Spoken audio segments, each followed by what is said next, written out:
Sanju weds Geetha part 2 cinema ಇವತ್ತು release ಆಗಿದೆ. ಅದ್ಭುತವಾದ ರೆಸ್ಪಾನ್ಸ್ ಅಂತೂ ಥಿಯೇಟರ್ನಲ್ಲಿ ಸಿಕ್ಕಿರುವಂಥದ್ದು. ಸೊ ನಮ್ಮ ಜೊತೆ ಇದೀಗ ಇದರ ಸಾರಥಿ ನಾಗಶೇಖರ್ ಅವರು ಇದ್ದಾರೆ. ಅವ್ರನ್ನ ಮಾತನಾಡ್ಸೋಣ. ಸರ್, ಪ್ರೀತಿಯೇ ಉಸಿರು ಅನ್ನೋ ಒಂದು ಸಂದೇಶವನ್ನು ಹೊತ್ತು ತಂದಿದ್ದೀರಾ ಥಿಯೇಟರ್ಗೆ. ತುಂಬಾ ಅದ್ಭುತವಾಗಿ ಮೂಡಿ ಬಂದಿದೆ. ಸೊ ಇದನ್ನು ನೋಡಿದಾಗ ಪ್ರತಿಯೊಬ್ಬರು ನೋಡಲೇಬೇಕಾಗಿರೋ ಸಿನಿಮಾ ಅಂತ ಅನಿಸುತ್ತೆ. ಯಾಕಂದರೆ ಪ್ರತಿಯೊಬ್ಬ ಮನುಷ್ಯನ ಜೀವನದಲ್ಲೂ ಪ್ರೀತಿ ಅನ್ನೋದು ತುಂಬಾ ಮುಖ್ಯ. ಅದನ್ನೇ ನೀವು ಇಲ್ಲಿ ಹೇಳೋದಕ್ಕೆ ಹೊರಟಿದ್ದೀರಾ. ನೀವು ಎಷ್ಟೇ ಕೋಟಿ ಕೊಟ್ಟರು ಮನುಷ್ಯ ಹಂಬಲಿಸೋದೇ ಒಂದು ಪ್ರೀತಿಗೋಸ್ಕರ ಅಂತ ಹೇಳ್ಬಿಟ್ಟು. ಸೊ ಇವತ್ತು ಸಿಕ್ಕ ರೆಸ್ಪಾನ್ಸು ನೀವು ನೋಡಿದ್ರಿ, ಇಲ್ಲೆಲ್ಲ ಏನು ಹೇಳಿದ್ರು ಅಂತ ಹೇಳ್ಬಿಟ್ಟು. ರಿಲೀಸ್ ಆದರೂ ಸಹ ಈ ಸಂಜು ವೆಡ್ಸ್ ಗೀತಾ ಅನ್ನೋ ಒಂದು ಹೆಸರಿದೆಯಲ್ಲ, ಕನ್ನಡಿಗರು ಇನ್ಯಾವತ್ತೂ ಮರೆಯೋದಿಲ್ಲ ಅಂತ ಅನ್ನೋದಕ್ಕೆ ಇವತ್ತೇ ಬೆಸ್ಟ್ ದಿನ ಅಂತ ಹೇಳಬೇಕು. ಯಾಕಂದರೆ ಪಾರ್ಟ್ 1 ನೆನಪಿಸ್ಕೊಳ್ತಿದ್ದಾರೆ, ಪಾರ್ಟ್ 2 ನೆನಪಿಸ್ಕೊಳ್ತಿದ್ದಾರೆ. ಆ ಒಂದು ಬ್ರ್ಯಾಂಡ್ ಇದೆಯಲ್ಲ, ಅದು ಯಾವತ್ತೂ ಕನ್ನಡಿಗರು ಮರೆಯೋದಿಲ್ಲ ಅದನ್ನು. ಸತ್ಯ. ಬಹಳ ಎಲ್ಲರೂ ಹೇಳಿದ್ದು ಭಾಳ ಅದ್ಭುತವಾಗಿದೆ ಸರ್ ಸಿನಿಮಾ. ಅದು ಹೆಂಗೆ ಹೇಳೋದು ಅಂತಲೇ ಗೊತ್ತಾಗ್ತಾಯಿಲ್ಲ ನನಗೆ ಒಂಥರ ಎಕ್ಸೈಟ್ ಆಗಿದ್ದೀನಿ. ಜೊತೆಗೆ ಅಷ್ಟು ಥಿಯೇಟ್ರಿಗೆ ಜನ ಬಂದು ಅಪ್ರಿಷಿಯೇಟ್ ಮಾಡೋದಿದೆಯಲ್ಲ, ಸ್ವಲ್ಪ ನಿರ್ದೇಶಕನಿಗಿಂತ ಅದಕ್ಕಿಂತ ದೊಡ್ಡ ಸಂತೋಷ ಇನ್ನೇನಿಲ್ಲ. ಸೊ ಅದಕ್ಕೆ ಸಂತೋಷ ಥಿಯೇಟ್ರ್ ಹಾಕಿದ್ದೀವಿ. ಸಂತೋಷವಾಗಿರಲಿ, ಸಂತೋಷವಾಗಿ ನೋಡಲಿ ಸಿನಿಮಾ, ಸಂತೋಷವಾಗಿ ಹೊರಗಡೆ ಹೋಗಲಿ, ಸಂತೋಷವಾಗಿ ಎಲ್ರಿಗೂ ಹೇಳಲಿ ಸಿನಿಮಾ ಚೆನ್ನಾಗಿದೆ, ಮತ್ತೆ ನೀವು ಹೋಗಿ ಅಂತ, ಮತ್ತೆ ಎಲ್ಲರೂ ಸಂತೋಷ ಪಡಿಸ್ಲಿ ಅಂತ ಈ ಸಂತೋಷ. ಓಕೆ ಸರ್, ಈಗ ನೀವು ಮ್ಯಾರಿಡಾ? ಇಲ್ಲ, ಮದುವೆ ಆಗಿಲ್ಲ. ಮದುವೆ ಆಗಿಲ್ಲ, ಬಟ್ ಮದುವೆ ಆಗಿರೋದನ್ನು ಇಲ್ಲಿ ಎಷ್ಟು ಚೆನ್ನಾಗಿ ಕಟ್ಕೊಟ್ಟಿದ್ದೀರಾ ಅಂತಂದರೆ ಮೇ ಬಿ ನಿಮಗೆ ಎಕ್ಸ್ಪೀರಿಯನ್ಸ್ ಇದೆ ಅಂತಲೇ ಅನಿಸುತ್ತೆ. ಇಲ್ಲ, ಅದು ಭಾವುಕತೆ. ಅಂದರೆ ಒಂದು ಇಮ್ಯಾನಿಟೇರಿಯನ್ ಗ್ರೌಂಡಲ್ಲಿ ಈಗ ನಮಗೆಲ್ಲ ನಾವು ಎಲ್ಲ ವಿಷ್ಣು ಸರಿಂದ ಹಿಡಿದು ಪವರ್ ಸ್ಟಾರಿಂದ ಹಿಡಿದು ಶಿವಣ್ಣ ಅವರಿಂದ ಹಿಡಿದು ಎಲ್ಲ ಮಾನವೀಯ ಗುಣಗಳನ್ನು ಹೊಂದಿರುವಂಥ ಸ್ಟಾರ್ಗಳ ಜೊತೆ ಕೆಲಸ ಮಾಡಿ ಬದುಕಿ ಅವ್ರನ್ನ ರಿಸೀವ್ ಮಾಡಿದ್ದು ಒಳ್ಳೆತನ. ಆ ಒಳ್ಳೆತನದ ಕಥೆಗಳನ್ನು ಮಾಡಬೇಕು. ಯಾವುದೇ ಮುಜುಗರ ಆಗಬಾರ್ದು ಸಿನಿಮಾ ನೋಡ್ಬೇಕಾದ್ರೆ. ಈಗ ಅಮ್ಮ ಮಗ ಕೂಚಿದ್ರೆ ಯಾವುದೋ ಒಂದು ಸೀನ್ ಬಂದರೆ ಅಮ್ಮ ಹಿಂಗೆ ತಲೆ ತೆಗೆಸ್ಕೊಳ್ಳೋಂಗೆ ಆಗಬಾರ್ದು, ಇಲ್ಲ ಮಗ ತಲೆ ತೆಗೆಸ್ಕೊಳ್ಳೋಂಗೆ ಆಗಬಾರ್ದು. ಅದನ್ನೆಲ್ಲ ಇಟ್ಕೊಂಡು ಮನಸ್ಸಲ್ಲಿ ಒಳ್ಳೆ ಭಾವನೆಗಳನ್ನು ಇಟ್ಕೊಂಡು ಈಗ ಡೈವರ್ಸ್ಗಳು ಜಾಸ್ತಿ ಆಗ್ತಾಯಿದೆ. ಈ ಕಾಲದಲ್ಲಿ ಗಂಡ ಹೆಂಡತಿ ಹೆಂಗೆ ಬದುಕಬೇಕು, ಗಂಡ ಹೆಂಗಿರ್ತಾನೆ, ಹೆಂಡತಿ ಹೆಂಗಿರಬೇಕು ಅನ್ನೋದು ಇದೆಯಲ್ಲ, ಅದನ್ನೇ ಆ ಇಮ್ಯಾಜಿನೇಷನ್ನು ಈ ಕತೆಗೆ ಸ್ಫೂರ್ತಿ. ಜೊತೆಗೆ ಇದರ ನಾಟ್ ಹೇಳಿದ್ದು ಸುದೀಪ್ ಸರ್. 10 ವರ್ಷ ಆದಮೇಲೆ ಆ 10th ವೆಡ್ಡಿಂಗ್ ಆ್ಯನಿವರ್ಸರಿಗೆ ತನ್ನ ಹೆಂಡತಿನ 10 ವರ್ಷದ ಕನಸುಗಳನ್ನ ಹೆಂಗೆ ಸರ್ಪ್ರೈಸ್ ಮಾಡ್ತೇನೆ ಒಂದು ಕತೆ ಮಾಡು ಅಂತ ಹೇಳಿದರು. ಸೊ ಅದೇ ಈ ಕತೆ. ಮತ್ತು ಅವ್ರಿಗೆ ಯಾಕೆ ಮಾಡಲಿಲ್ಲ ಸುದೀಪ್ ಸರ್? ಇದು ಕೆಟ್ಟಿಯವ್ರು ಮಾಡಬೇಕು ಅಂತ ಡಿಸೈಡ್ ಮಾಡಿಕೊಂಡೆ. ಒಳ್ಳೆ ಕತೆ ಆಯಿತು. ಸುದೀಪ್ ಸರ್ ಒಂದು ಸ್ವಲ್ಪ ಆ್ಯಕ್ಷನ್ ಮಾಸ್ ಇದೆಲ್ಲ ಇರುತ್ತೆ. ಸೊ ನಮ್ಮದು ಒಂಚೂರು ಟೋಟಲ್ ಸಾಫ್ಟ್ ನೀಟ್ ಬಂಧನ. ಯಾಕೆ ಮಳೆ ಎಂತೆ ಬಾ ಅಂತ ಹಾಡರೇ ಇದೆ. ಸೊ ಅವಳು ತುಂಬ ಇಷ್ಟಪಡ್ತಾಳೆ ಮಳೆನ. ಈ ಸಿನಿಮಾದಲ್ಲಿ ಹೀರೋಯಿನು ಅವಳು ದೇವರನ್ನು ನಂಬಲ್ಲ. ಅವ್ರ ತಾಯಿ ಇಲ್ಲ ಅಂದಾಗ ಅವಳು ಒಂದು ನೇಚರಲ್ಲಿ ಅವಳು ತಾಯಿನ ನೋಡ್ತಾ ಇರ್ತಾಳೆ. ಆ ಥರದ್ದೊಂದು ಪಾತ್ರ ಅದು. ಸೊ ಹಾಗಾಗಿ ಮಳೆಯಂತೆ ಬಾ ಅಂತ ಅವಳು ಫೀಲ್ ಬಂದಾಗ ಈ ಒಂದು ಮಳೆಗಾಲದಲ್ಲಿ ನಡೆಯೋ ಕತೆ ಇದು. ಒಂದು ಮಳೆಗಾಲದಲ್ಲಿ ಸಿಗ್ತಾರೆ. ಅವ್ನಿಗೆ ಸೀರೆ ಮಾರೋ ಗಾಡಿ ಆ ಮಳೆಯಲ್ಲಿ ಸ್ಕಿಡ್ಡಾಗಿ ಬಿದ್ದು ಸೀರೆಗಳೆಲ್ಲ ಚೆಲ್ಲೋಗ್ಬಿಡುತ್ತೆ. ಅಲ್ಲಿ ಸಿಕ್ಕ ಹುಡುಗಿ ಅವಳು. ಸೊ ಹಾಗಾಗಿ ಇಡೀ ಸಿನಿಮಾ ಮಳೆ. ಇನ್ನೊಂದು ವೀಕ್ಷಕರಿಗೆ ಹೇಳಲೇಬೇಕು, ಈ ಸಿನಿಮಾದಲ್ಲಿ ಅಪ್ಪು ಮತ್ತು ಅಶ್ವಿನಿ ಅವರ ಫ್ಯಾನ್ಸ್ಗೆ ಒಂದು ಒಳ್ಳೆ ಸರ್ಪ್ರೈಸ್ ಇದೆ. ಅಂದರೆ ಆ ಮೂಮೆಂಟ್ ಬರುತ್ತಲ್ಲ ಅವ್ರ ಬಗ್ಗೆ ಹೇಳೋದು. ಸೊ ಅಲ್ಲಿ ಎಲ್ಲರೂ ಕಣ್ಣೀರು ಹಾಕ್ತಾರೆ, ಭಾವುಕರಾಗೆ ಆಗ್ತಾರೆ. ಅಪ್ಪು ಅವರು ನೆನಪಾಗ್ತಾರೆ. ಮತ್ತು ಅವರ ಕನಸುಗಳನ್ನ ನನಸು ಮಾಡ್ತಿರೋ ಅಶ್ವಿನಿ ಅವ್ರ ಬಗ್ಗೆ ಕೂಡ ತುಂಬ ಹೆಮ್ಮೆ ಫೀಲ್ ಆಗುತ್ತೆ.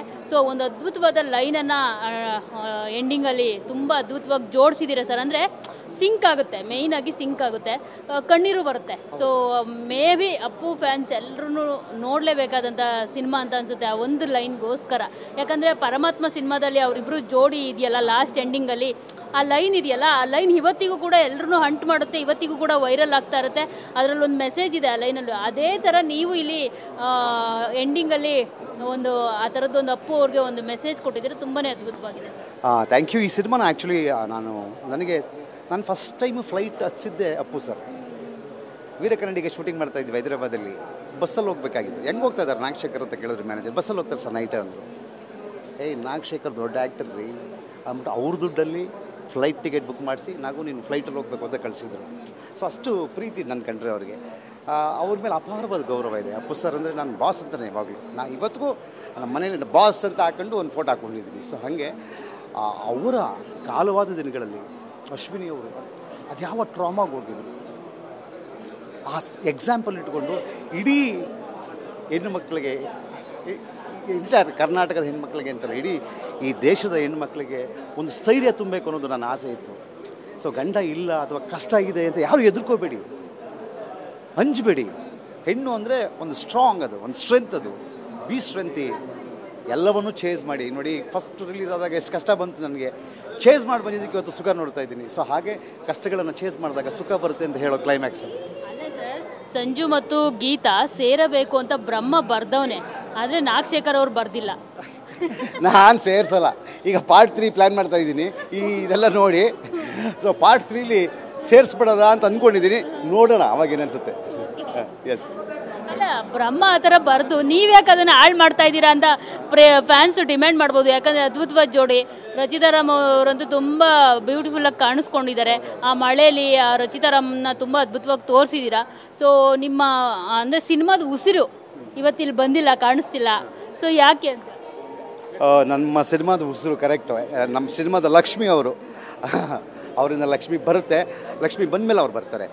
ಸೊ ಹೇಳ್ತಾ ಇದ್ರು ಆಡಿಯನ್ಸು, ರಚಿತಾರಾಮ್ ಅವ್ರನ್ನ ಇಷ್ಟು ಬ್ಯೂಟಿಫುಲ್ಲಾಗಿ ನಾವು ಯಾವ ಸಿನಿಮಾಲೂ ನೋಡಿಲ್ಲ ಸರ್ ಅಂತ. ಹೌದು, ಒಬ್ಬ ನಿರ್ದೇಶಕ ಪ್ರೀತಿ ಮಾಡಿದಾಗ ತನ್ನ ಕಲಾವಿದರನ್ನ ಎಲ್ಲರೂ ಬ್ಯೂಟಿಫುಲ್ಲಾಗಿ ಕಾಣ್ತಾರೆ. ಆ ಪಾತ್ರಗಳು ಅಷ್ಟು ನಾವು ನಿರ್ದೇಶಕನ ಕನಸಿನಂತೆ ಅದು ಪೋಟ್ರೆ ಆದಾಗ ಆಡಿಯನ್ಸ್ಗೆ ದೇ ಲುಕ್ ಬ್ಯೂಟಿಫುಲ್ ಆಗಿದೆ. ಕೊನೆಯದಾಗಿ ಅಭಿಮಾನಿಗಳಿಗೆ ಮತ್ತು ಸಂಜು ವೆಡ್ಸ್ ಗೀತಾ ಪಾರ್ಟ್ 1 ನೋಡಿರೋರು ಪಾರ್ಟ್ 2 ನೋಡಬೇಕು ಅಂತ ಅಂದ್ಕೊಂಡಿರ್ತಾರೆ ತುಂಬ ಜನ. ಇವತ್ತು ನೋಡಿರೋರು ಸಹ ಬಂದಿದ್ರು, ಪಾರ್ಟ್ 1 ನೋಡಿನೇ ಪಾರ್ಟ್ 2 ನೋಡಬೇಕು ಅಂತ ಬಂದಿರೋರು ಇದ್ದರು. ಸೊ ಎಲ್ರಿಗೂ ಏನು ಹೇಳ್ತೀರಾ? ಯಾಕಂದರೆ ಇದು ಇಡೀ ಕುಟುಂಬ ನೋಡುವಂಥ ಒಂದು ಸಿನಿಮಾ ಮಾಡಿದ್ದೀರಾ. ಎಲ್ಲೂ ವಲ್ಗಾರಿಟಿ ಇಲ್ಲ, ಜೋಕ್ಸ್ ಇಲ್ಲ. ಸೊ ತುಂಬ ಅದ್ಭುತವಾಗಿ ಮೂಡಿ ಬಂದಿದೆ. ಸೊ ಏನು ಹೇಳ್ತೀರಾ ಸರ್? ಪಾರ್ಟ್ 1 ನೋಡಿದವರು ಪಾರ್ಟ್ 2 ನೋಡಲೇಬೇಕು ಅಂತ ಬಂದಿದ್ದರು. ಒಂದು ಕಪಲ್ ಸಿಕ್ಕಿದ್ರು ಕೆಳಗಡೆ ನನಗೆ. ಅವರು ಪಾರ್ಟ್ 1 ಇಬ್ಬರು ಲವರ್ಸ್ ಡಿವೈಡ್ ಆಗಿಬಿಟ್ಟಿದ್ರಂತೆ. ಸೊ ಒಂದು ಪಿಕ್ಚರ್ ನೋಡ್ಬಿಟ್ಟು ಡಿವೈಡ್ ಆಗ್ಬಿಡೋಣ ಅಂತ ಡಿಸೈಡ್ ಮಾಡಿಕೊಂಡು ಸಂಜು ಮತ್ತು ಗೀತಾ ಪಾರ್ಟ್ 1 ನೋಡಿದ್ರಂತೆ. ಸೊ ಅವರು ಡೈವರ್ಸ್ಗೆ ಅಪ್ಲೈ ಮಾಡಿದ್ರಂತೆ. ಸೊ ಡೈವರ್ಸ್ ಬರೋಕ್ಕಿಂತ ಮುಂಚೆ ಒಂದು ಸಿನಿಮಾ ನೋಡೋಣ ಅಂತ ಪಾರ್ಟ್ 1 ನೋಡಿದಾಗ ಸಿನಿಮಾಯಿಂದ ಆಚೆ ಬರ್ತಾ ನಾವಿಬ್ಬರು ಡೈವರ್ಸ್ ಮಾಡ್ಕೊಳ್ಳೋದು ಬೇಡ ಅಂದ್ಬಿಟ್ಟು ಕೈ ಹಿಡ್ಕೊಂಡು ಇವತ್ತಿಗೂ ಬಂದು ಸಂಜು ವೆಡ್ಸ್ ಗೀತಾ 2 ಸರ್ ನಿಮ್ಮಿಂದ ನಮ್ಮ ಬದುಕು ಇವತ್ತು ಚೆನ್ನಾಗಿದೆ ಸರ್, ಇವತ್ತು ಗಂಡ ಹೆಂಡತಿ ಚೆನ್ನಾಗಿದೆ ಸರ್, 3 ಮಕ್ಕಳು ಸರ್. ಸೊ ಆ ಸಿನಿಮಾಯಿಂದ ನಾವು ಒಂದಾಗಿದ್ದು, ಅದಕ್ಕೆ ಎಷ್ಟು 2 ನೋಡೋಕ್ಕೆ ಬಂದಿದ್ದೀವಿ ಅಂತ ಹೇಳಿದ್ರು. ಖುಷಿ. 2 ನೋಡಿದವರೆಲ್ಲ ತಮ್ಮ ಹೆಂಡತಿಯರನ್ನು, ತಮ್ಮ ಹುಡುಗಿಯರನ್ನು ಭಾಳ ಅದ್ಭುತವಾಗಿ ಪ್ರೀತಿ ಮಾಡ್ತಾರೆ. ಸೊ ಇನ್ನು 3 ನೋಡೋಕ್ಕೂ ಬರ್ತಾರೆ. ಈಗ 1, 2 ಎಲ್ಲರೂ 3 ನೋಡೋಕ್ಕೆ ಬರಲಿ ಅಂತ. 3 ನೋಡೋ ಅಷ್ಟರಲ್ಲಿ ನೀವು ಮದುವೆ ಆಗಿ ಸರ್. ಹಾಂ, thank you so much. Thank you. Okay. So ನೋಡಿದ್ರಲ್ಲ, ಇದಿಷ್ಟು ಡೈರೆಕ್ಟರ್ ನಾಗಶೇಖರ್ ಅವರ ಮಾತು. ತುಂಬಾ ಅದ್ಭುತವಾಗಿ ಮೂಡಿ ಬಂದಿದೆ Sanju weds Geetha part 2 cinema. ಎಲ್ಲರೂ ತಪ್ಪದೆ ಥಿಯೇಟರ್ಗೆ ವಿಸಿಟ್ ಕೊಟ್ಟು ಸಿನಿಮಾ ನೋಡಿ. ಕ್ಯಾಮ್ರಾ ಪರ್ಸನ್ ಬಾಲಾಜಿ ಜೊತೆ ಮಂಗಳರಾಜ್ ಗೋಪಾಲ್, TV9 ಬೆಂಗಳೂರು.